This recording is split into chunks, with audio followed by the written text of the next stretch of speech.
ఓం నమో భగవతే వాసుదేవాయ. ఓం నమో భగవతే వాసుదేవాయ. ఓం నమో భగవతే వాసుదేవాయ. అజ్ఞానతిమిరాంధస్య జ్ఞానాంజనశలాకయా చక్షురున్మీలితం येन తస్మై శ్రీగురవే నమః.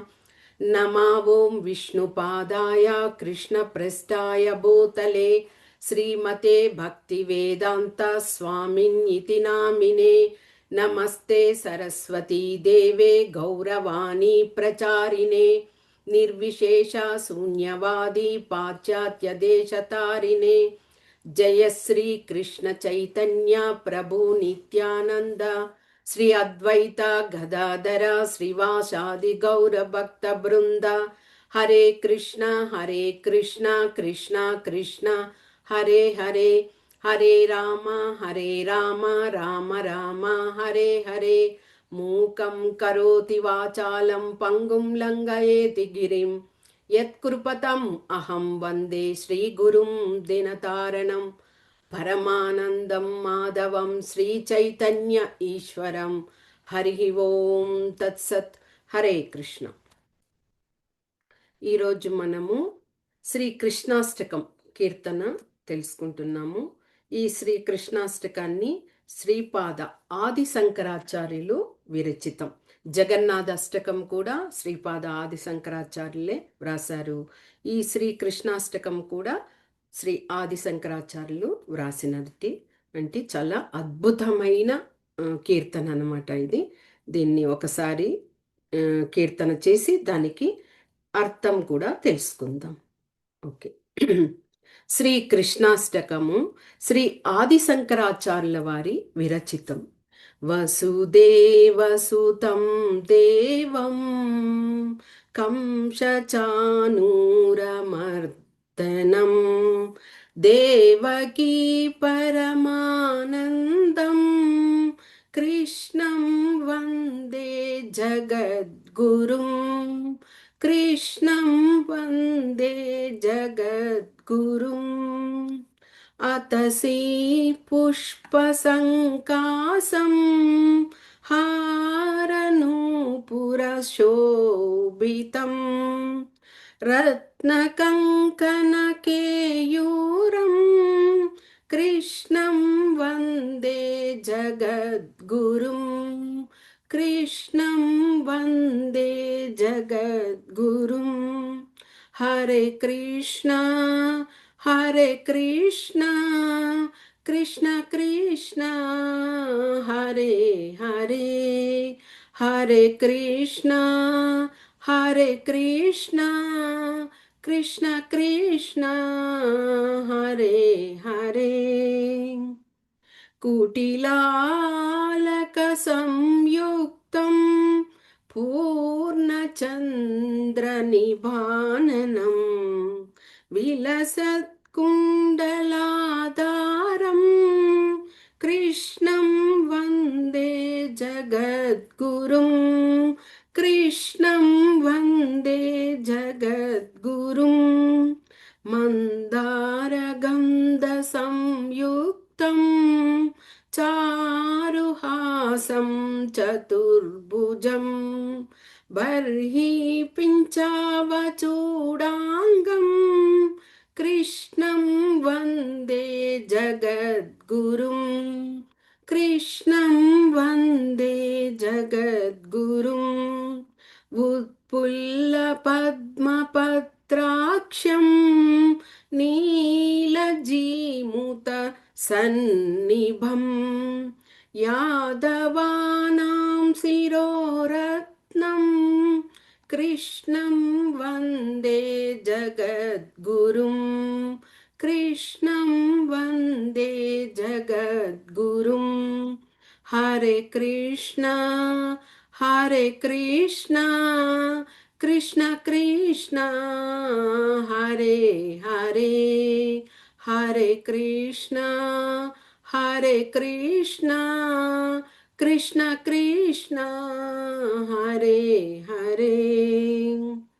రుక్మిణీ కేలి సంయుక్తం పీతాంబర సుశోభితం అవాప్త తులసీ గంధం కృష్ణం వందే జగద్గురుం కృష్ణం వందే జగద్గురుం గోపికానాం కుచద్వంద్వం కుంకుమాంకిత వక్షసం శ్రీనికేతం మహేశ్వాసం కృష్ణం వందే జగద్గురుం కృష్ణం వందే జగద్గురుం శ్రీవత్సాంకం మహోరస్కం వనమాలా విరాజితం శంఖచక్రధరం దేవం కృష్ణం వందే జగద్గురుం కృష్ణం వందే జగద్గురుం హరే కృష్ణ హరే కృష్ణ కృష్ణ కృష్ణ హరే హరే హరే కృష్ణ హరే కృష్ణ కృష్ణ కృష్ణ హరే హరే కృష్ణ కృష్ణ హరే హరే కృష్ణ కృష్ణ హరే హరే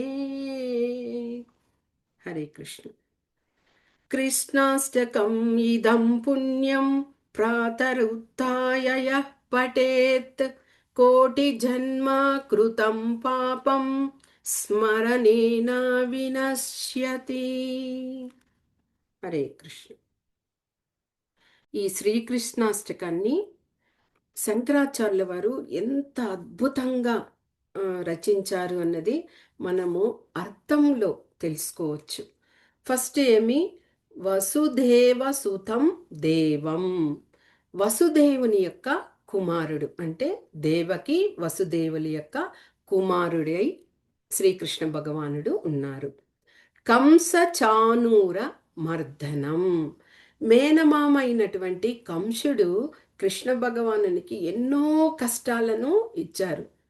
అలాంటి కంసుని తర్వాత ఆయన మధురాకి వచ్చి అక్కడ వచ్చినప్పుడు ఎలాగైనా బలరామకృష్ణులు అక్కడికి రప్పించి వారిని ఎలాగైనా అక్కడ హతమార్చాలని కంసుడు ఎన్నో పన్నాగాలు చేశాడు. మల్లయోధులైనటువంటి చానూర వీరందరినీ కూడా అక్కడ నియమించారు. అలాంటి కంసుని చానూరుని కూడా అక్కడ హతం చేయడం జరిగింది కృష్ణ భగవానుడు. ఇక దేవకి పరమానందం, ఇక కృష్ణ భగవానుడు మధురాలో ఆవిర్భవించి తరువాత గోకులానికి చేరుకున్నారు. గోకులంలో అక్కడ నంద మహారాజు యశోద వారికి బిడ్డగా ఎదిగాడు. కానీ దేవకీ మాత ఆమె యొక్క దేవకీ మాతకు ఆవిర్భవించడం వలన ఆమె చాలా పరమానందాన్ని పొందారు. అలాంటి తల్లికి ఆయన ఆనందాన్ని ఇచ్చినవాడు. అలాంటి కృష్ణుడికి అంటే విశ్వగురువు అయినటువంటి అలాంటి కృష్ణ భగవానుడికి నా వందనాలు, నా నమస్కారాలు అంటూ ఆది శంకరాచార్యుల వారు వ్రాయడం జరిగిందనమాట. ఇక రెండవది అతసీ పుష్ప సంకాసం. అతసీ పుష్పం అనేది బృందావనంలో చాలా ముఖ్యమైన, భగవంతునికి చాలా ఇష్టమైనది. ఆ యొక్క పువ్వుల యొక్క దండలతో తర్వాత ఆయన మోము ఎలాగుంటుంది, పూర్ణ చంద్రుణ్ణి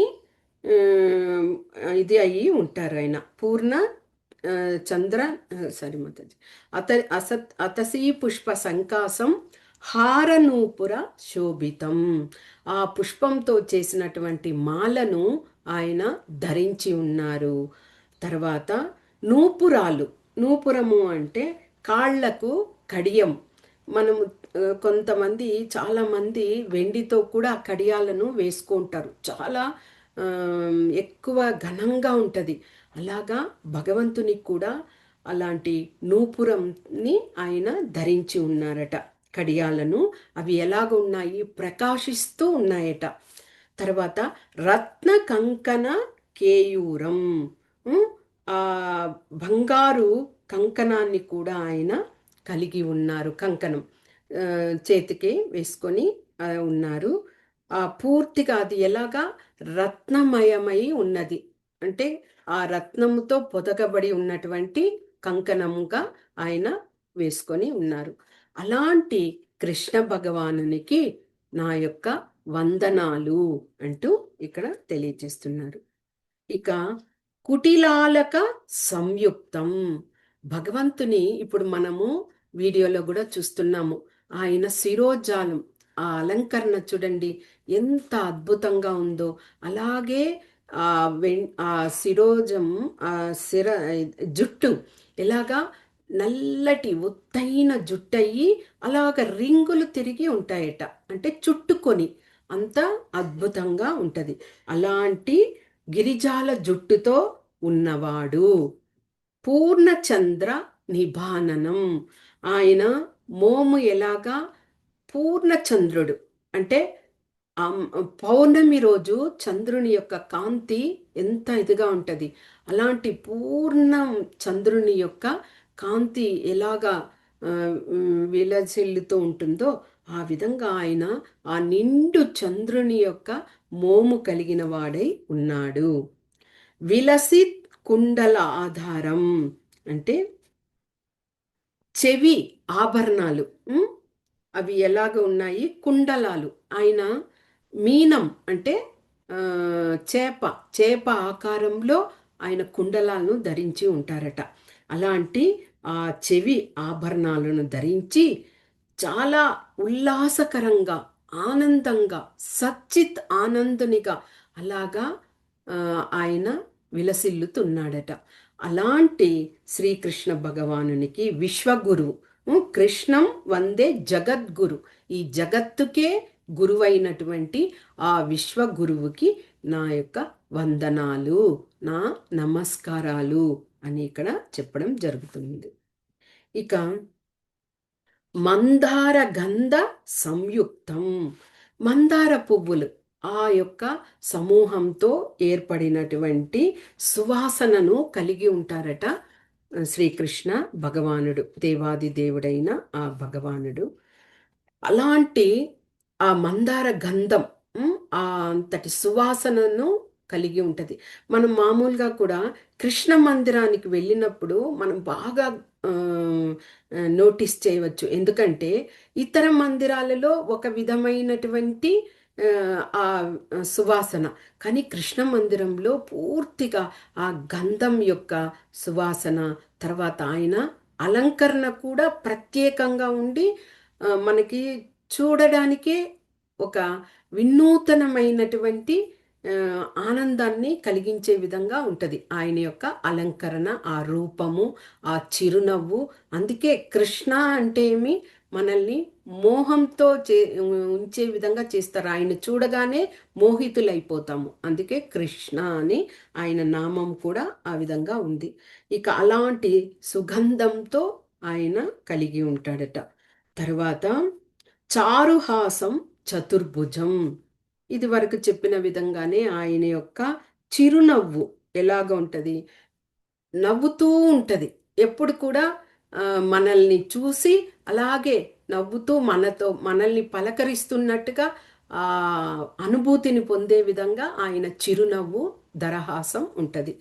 అలాగే ఉండి చతుర్భుజం, చతుర్భుజుడై 4 చేతులు, మొదట మహావిష్ణువుగా ఆయన అవతార రూపము చతుర్భుజమే కదా.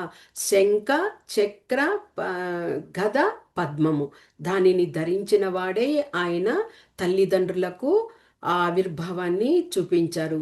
తర్వాత ఆ యొక్క ఆ శక్తిని వాళ్ళు గ్రహించలేకపోయారు. ఎందుకంటే అంతటి ఆ చతుర్భుజ రూపంలో ఆ దివ్యమైన తేజస్సును గ్రహించలేక, తరువాత దేవకి వసుదేవులు ద్విభుజునిగా మేము కోరుకుంటున్నాం నిన్ను అన్నప్పుడు చిన్న పిల్లవానిగా కృష్ణుని యొక్క అవతారాన్ని దాల్చడం జరిగింది. అలాంటి చతుర్భుజము. బర్హి పించావ చూడాంగం. ఇక ఆయన ఎలాగా పూర్తిగా తలపైన నెమలి పించాన్ని ధరించి ఉంటారు. ఎక్కడైనా మనము కృష్ణ భగవానునికి నెమలి పించం లేకుండా అలంకరణ ఉన్న విధంగా ఎక్కడ ఉండదు. ఎలాంటి పరిస్థితుల్లో అయినా, ఎలాంటి కాలంలోనైనా ఆ యొక్క పించం దానిని ధరించే ఉంటారు. తర్వాత ధరించిన వాడు అయినటువంటి ఆ విశ్వగురువు శ్రీకృష్ణ భగవానునికి నా నమస్కారాలు, నా వందనాలు అని అక్కడ చెప్పడం జరుగుతున్నది. ఇక ఉత్పుల్ల పద్మ పత్రాక్షం. ఉత్పుల్ల పద్మ పత్రాక్షం ఏమి? పూర్తిగా తెరచిన తామర పువ్వు రేకుల వంటి కన్నులు. మనం ఒకసారి ఆ వీడియోలో చూడండి, భగవంతుని యొక్క కన్నులు ఎలాగుంది. అలాగ వికసించిన తామర యొక్క ఒక రేకును తీసి మనం అలాగే ఉంచితే ఎలాగుంటుంది ఆ షేపు, అలాగా ఆ భగవంతుని కన్నులు విప్పారి. అందుకే ఇక్కడ ఉత్పుల్ల పద్మ పత్రాక్షం, పద్మం యొక్క ఒక రేకు విరిసినటువంటి, పూర్తిగా విరసిన ఆ పద్మం యొక్క ఆ రేకుని కన్నులుగా ఆయన పొంది ఉన్నారు. ఆ పోలిన కన్నులుగా ఉన్నారు. ఇక నీలజీముత సన్నిభం. నీలము ఏంటంటే ఆయన శరీర ఛాయ ఎలాగా నీలి మేఘం వర్ణాన్ని చెప్పినప్పుడు కృష్ణ భగవాను యొక్క వర్ణము నీలి వర్ణము. అలాంటి వర్ణనను కలిగిన శ్రీకృష్ణ భగవానుడు. యాదవానాం శిరోరత్నం. ఆ యదుకుల వంశానికే ఆయన ఒక శిరోరత్నంలాగా వెలిగాడు. అంటే కృష్ణ భగవానుడు అని చెప్తే ఆ యాదవ వంశమంతా తరించిపోయింది, ధన్యులయ్యారు వాళ్ళందరూ కూడా. మా వంశంలో కృష్ణ భగవానుడు అవతరించారు అని చెప్పుకునే విధంగా ఆ వంశమే పూర్తిగా ధన్యమైంది. అలాంటి యాదవాన శిరోరత్నంగా ఆ వంశానికి ఆయన నిలిచారు. అలాంటి విశ్వగురువు అయినటువంటి ఆ శ్రీకృష్ణ భగవానునికి నా వందనాలు అని చెప్తున్నారు. ఇక రుక్మిణీకేలి సంయుక్తం. ఆయన తనకు ఇష్టమైనటువంటి సఖి ఎవరు? రుక్మిణీదేవి. ఆమెతో నిరంతరం, ఎందుకు రుక్మిణీ మాత అంటే ఆమె చాలా శాంతంగా ఉంటారు. రుక్మిణీదేవి ఎప్పుడు కూడా ఆమె నడవడిక, ప్రవర్తన అన్నింటిలోనూ కృష్ణ భగవానుని వద్ద అంత శాంతంగా ఉంటారు. అదే సత్యభామ అయితే కాస్త కోపంగా ఉంటారు. అంటే ఏదైనా నేను సాధించగలుగుతాను అని అంత ధీమాతో ఉంటారు. కానీ రుక్మిణీ మాత శాంతము, లక్ష్మి, సాక్షాత్తు లక్ష్మీదేవి యొక్క రూపం కదా, కాబట్టి ఆమె శాంతంగా ఉంటారు. అలాంటి రుక్మిణీదేవితో నిత్యము ఆయన కేలి అంటే ఆట, క్రీడ అంటాం కదా, అలాగా రుక్మిణీదేవితో ఉండే విధంగా ఉన్నవారు. ఇక పీతాంబర సుశోభితం. ఆయనకు ఇష్టమైన కలరు ఏమిటి అంటే పీత అంటే ఎల్లో కలరు. ఆ ఎల్లో కలర్ ఆయనకి ఎందుకు ఇష్టము అంటే శ్రీమతి రాధారానికి ఆ ఎల్లో కలరు ఇష్టం అనమాట. కాబట్టి ఆపోజిట్, రాధారానికి ఏమి ఇష్టమో ఆయన ఆ వస్త్రాన్ని ధరిస్తారు.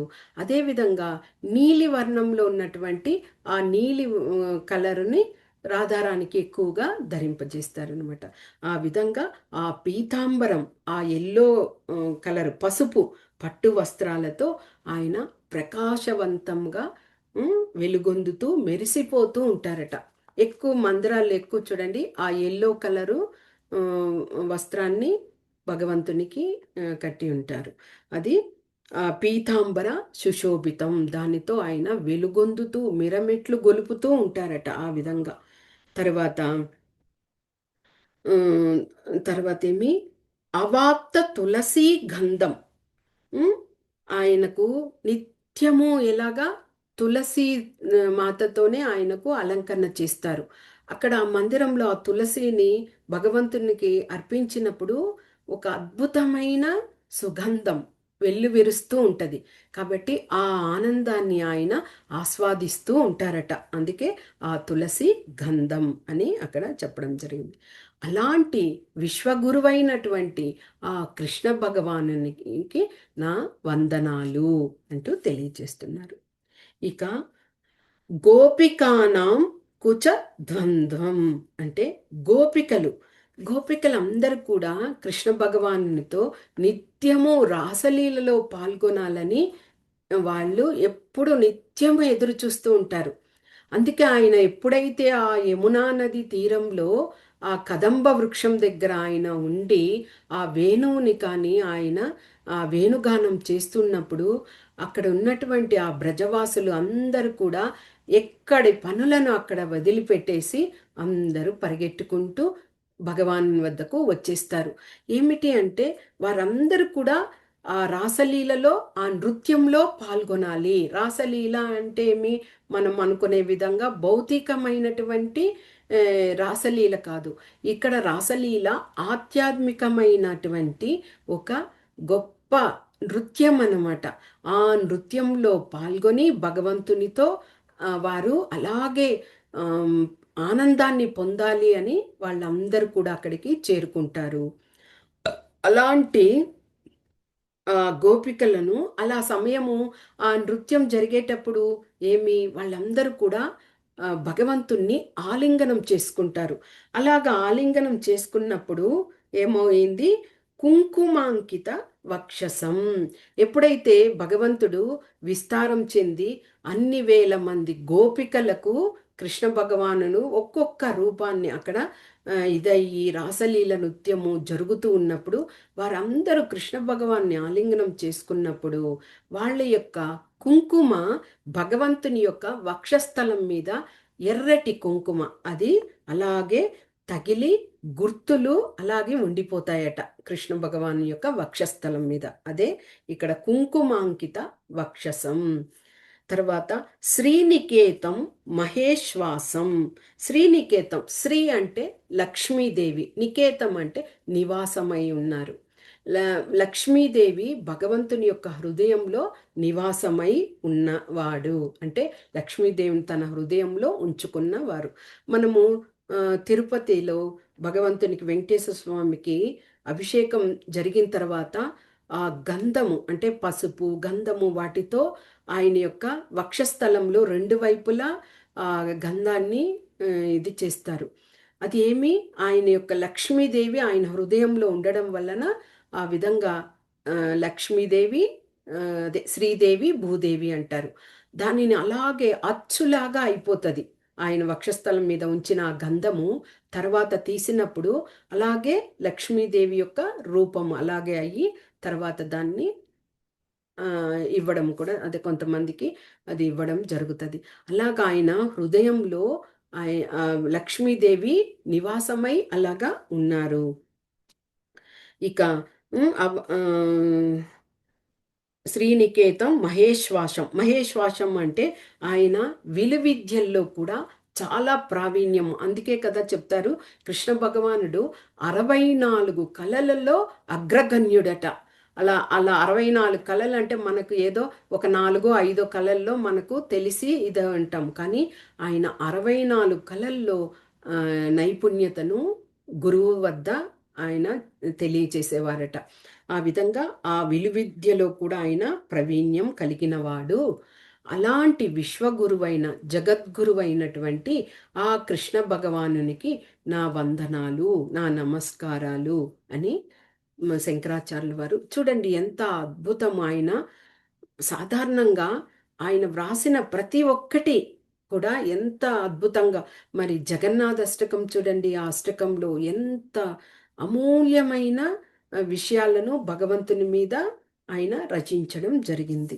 ఇక శ్రీవత్సాంకం మహోరస్కం. శ్రీవత్సాంకం, శ్రీ అంటే లక్ష్మీదేవి, వత్సం అంటే అక్కడ ఇష్టమైనది. లక్ష్మీదేవికి ఇష్టమైనది ఎవరు? మహావిష్ణువు కదా. అలాంటి ఆ మహావిష్ణు అంటే లక్ష్మీదేవికి ఇష్టమైనది ఆయనకు కుడివైపున ఆమె హృదయంలో ఉన్నారు. అదేవిధంగా లక్ష్మీదేవికి ఇష్టమైనటువంటి ఆ నారాయణుని యొక్క చిహ్నము, ఉమ్, ఆ యొక్క చిహ్నం అనేది ఆమెకి ఇష్టమైనది నారాయణుడు. అంటే ఇది భగవంతుని యొక్క ముఖ్య లక్షణాలలో ఈ యొక్క ఆ, ఈ శ్రీవత్సాంకం అనే ఇది అంటే ఆ లక్ష్మీదేవికి ఇష్టమైన ఆ నారాయణ యొక్క రూపము అనేది అమితమైనటువంటి గొప్ప ఆ, విషయము. అందుకే భక్తులందరూ కూడా లక్ష్మీదేవి ఎవరు? ఐశ్వర్య భావం. అదేవిధంగా భగవంతుడు కూడా ఆ ఆనందాన్ని ఇస్తాడు. అంటే ఐశ్వర్యం, ఆనందం, షడ్ గుణాలకు ఆయన, షడ్ ఐశ్వర్యాలకు అధిపతి. అదేవిధంగా లక్ష్మీదేవి ఐశ్వర్య భావం, ఐశ్వర్యానికి అధిపతి ఆమె. అలాంటి ఐశ్వర్యం, ఆనందం రెండు కూడా ఆ భగవంతునిలో ఉండడం వలన భక్తులందరూ కూడా ఆయన్ని ఆరాధించినప్పుడు అలాంటి ఆనందాన్ని, ఐశ్వర్యాన్ని పొందగలుగుతారు. అదే ఇక్కడ శ్రీవత్సాంకం మహోరష్కం. వనమాల విరాజితం. ఆయనకు ఎన్ని అద్భుతమైన మాలలను కట్టి ఆయనకు కంఠంలో అలంకరింపజేస్తే కూడా ఆయనకి వనమాల అంటే వన వనంలో దొరికేటువంటి పలు రకాలైనటువంటి పుష్పాలతో మాల చేస్తారు. అలాంటి మాల అంటే ఆయనకు చాలా ఇష్టం. ఎందుకు అలాగ ఇష్టము అంటే యశోదమ్మ బలరామకృష్ణులకు చక్కగా ఉదయాన వారు గోవులను తీసుకువెళ్తారు కదా, ఆ సమయంకంతా వారిని అభ్యంగ స్నానాన్ని చేపించి ఆభరణాలంతా అలంకరింపజేసి వారు వెళ్ళేంత వరకు ఆ గుమ్మం వరకు వచ్చి వారిని సాగనంపి ఆమె వెళ్ళిపోయేవారు. వీరు ఇంకా అందరితో కలుసుకొని స్నేహితులతో ఆ బృందావనంలోని వనాలు, చాలా వనాలు ఉన్నాయి కదా, ఆ వనాల దగ్గర అంతా వెళ్ళేవారు. అలాగ వెళ్ళేసరికి అంత ముద్దుగా ఆమె ముస్తాబ్ చేసి బలరామకృష్ణుని పంపినప్పుడు వీళ్ళు ఫ్రెండ్స్, స్నేహితులందరూ ఏం చేసేవారు? అంత అమూల్యమైన ఆభరణాలు ఆయన ధరించుకొని ఉంటే కూడా వీరందరూ వెంటనే ఆ అడవిలోకి పరిగెట్టేవారు. పరిగెట్టి అక్కడ ఉన్నటువంటి సుగంధం అలాగే ఆ గాలికి అలాగే మోసుకొని వస్తుంది ఆ సువాసన. అలాంటి పువ్వులనంతా వెతికి అప్పటికప్పటి వారు ఆ యొక్క తామర తూడు ఉంటుంది కదా, ఆ తూడుతోనే వాళ్ళు మాలలుగా దానిని ఉపయోగించి ఆ పువ్వులనంతా, ఆ వనమాలనంతటిని సేకరించి ఆ దండగా చేసి వెంటనే వాటిని తీసుకొచ్చి కృష్ణ బలరాములకు అలంకరింపజేసి వారు దివ్యమైన ఆనందాన్ని పొందేవారు భగవంతుని యొక్క స్నేహితులు. అంటే ఎంత చేసినా కానీ ఆయనకు ఎంతటి అమూల్యమైన రత్నంతో కూడా అలంకరింపజేస్తే కూడా, ముఖ్యంగా భగవంతుని అలంకరణలో మనకి ఇప్పటికి కూడా ఇస్కాన్ మందిరాల్లో చూడండి పువ్వులతో అద్భుతంగా మాలల్ని తయారు చేసి భగవంతునికి అలంకరింపజేస్తారు.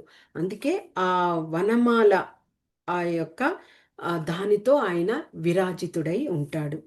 ఇంకా శంఖ చక్ర ధరం దేవం. శంఖాన్ని, చక్రాన్ని ధరించి ఉండిన అటువంటి రూపము ఆయనది అంటూ, అలాంటి శ్రీకృష్ణ భగవానుడైనటువంటి ఆ జగద్గురు అయిన భగవంతునికి నా నమస్కారాలు, నా వందనాలు అంటూ ఆది శంకరాచార్యుల వారు ఇంత అద్భుతమైన ఈ రచనని చేశారు. ఇక చివరగా ఏమిటి? కృష్ణాష్టకం ఇదం పుణ్యం ప్రాతరుద్ధాయయ పఠేతు. ఎవరైతే ఈ శ్రీకృష్ణాష్టకాన్ని ఉదయాన లేచి దీనిని పఠిస్తారో, చదువుతారో లేదా శ్రవణం చేస్తారో వారికి ఎన్నో కోటి జన్మల పుణ్యం లభిస్తుందట. అలాగా ఆ కోటి జన్మల పుణ్యం లభించి వారికి పాపాల నుండి కూడా దూరం అవుతారు. భగవంతుని యొక్క ఈ శ్రీకృష్ణాష్టకాన్ని చదివిన వారు, శ్రవణం చేసిన వారు, పూర్తిగా స్మరణం చేసిన వారు అని ఇక్కడ తెలియజేస్తున్నారు. కాబట్టి ఈ శ్రీకృష్ణాష్టకాన్ని ప్రతి ఒక్కరూ నేర్చుకొని ఒక ఒక 8 ఇవే ఉన్నాయి కదా! ఇవి చరణాలు. చక్కగా నేర్చుకొని ప్రతిరోజు కూడా భగవంతుని వద్ద మనం దీనిని హ్మ్, అదే ప్రార్థన చేసినప్పుడు మనలో ఉన్న మన హృదయంలో ఎప్పటినుంచో ఉన్నటువంటి ఆ కల్మషాలన్నీ కూడా వాటి నుంచి కూడా మనము విముక్తులవుతాము. పుణ్యము పుణ్యఖాత ఇదవుతది. అంటే ఆ భగవంతుని యొక్క ఆ కీర్తన చేయడం ఎందుకంటే భగవంతునికి ఈ శాస్త్రాలు, గ్రంథాలు ఇవన్నీ చదివి ఆయన యొక్క వర్ణన, హ్మ్, గుణగణాలు, లీలల గురించి తెలుసుకుంటాము. కానీ కీర్తన అనేది అదేమి డైరెక్ట్‌గా భగవంతునితో అనుసంధానం చేస్తది. కీర్తన అనేది మనము ఆ కీర్తించడం వల్ల భగవంతుడు అంత ఆనందపడిపోతారట. కాబట్టి కీర్తనలు కృష్ణ భగవాన్ యొక్క కీర్తనల్ని ఎవరైతే చక్కగా పఠనం చేస్తారో, శ్రవణం చేస్తారో, కీర్తిస్తారో వాళ్ళు ధన్యులు అని చెప్పబడింది. ఓకేనా? హరే కృష్ణ.